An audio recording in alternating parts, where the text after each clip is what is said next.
From the 1011 Now streaming studio, this is 1011's Morning Pulse. Sponsored by Murray Roofing. Morning, this is Craig Allison with your Morning Pulse for Thursday, September 11th. Our first story this morning, starting nationally on the assassination of conservative activist and influencer Charlie Kirk.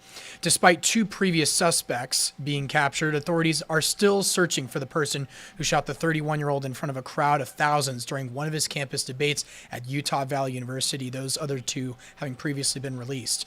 Nebraska Congressman Mike Flood, Senator Pete Ricketts, Governor Pillen, and the Nebraska Democratic Party have all shared their thoughts on Kirk's death, more of which you can find on our website, 1011now.com, our apps, or where you can stream on Roku. Second story in our crime tracker this morning, 39-year-old Franuel Castillo of Lincoln, convicted of sexually assaulting a young girl over the course of a decade, has been sentenced to 60 to 90 years in prison. Last month, he was found guilty of first-degree sexual assault of a child, possession of child pornography, generation of child pornography, and two other sex-related felonies. This comes after a 17-year-old girl spoke with an officer in 2024 saying he had been sexually assaulting her since she was 7 years old.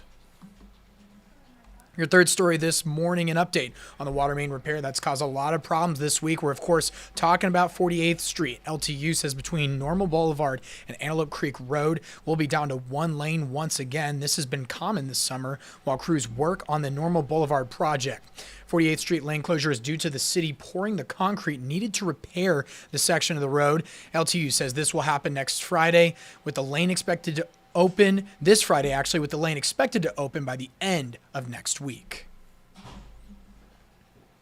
Your fourth story this morning, students at Park Middle School's Hope Squad are spreading a message of hope and awareness in honor of Suicide Prevention Day, week, and month. They spent their lunchtime creating messages of hope on decorative butterflies, which were then displayed on the wall of the cafeteria. Group's facilitator says while suicide deaths have declined in recent years, it's still one of the leading causes of death for people under 24.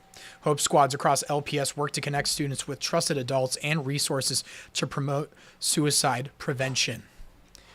And wrapping things up with your final story, 24 years ago today, America was the target of a cruel attack on our nation that resulted in thousands of lives lost, both on that day and since its passing.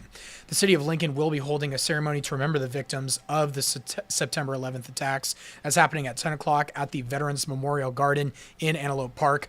Also happening today, Lincoln Fire and Rescue, as well as the Nebraska Community Blood Bank, hosting the 9/11 Memorial Active Service Blood Drive, which will take place at Fire Station 1 at 18th and Q Streets from 10 a.m. to 1 this afternoon. The blood drive is part of an effort to honor the 343 firefighters who died in the attack on the Twin Towers in New York City 24 years ago.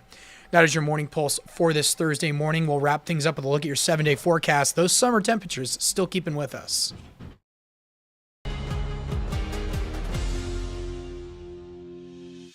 You've been listening to 1011's Morning Pulse. Watch, listen, stream on the 1011 Now app, on YouTube, or wherever you get your podcasts. Sponsored by Murray Roofing.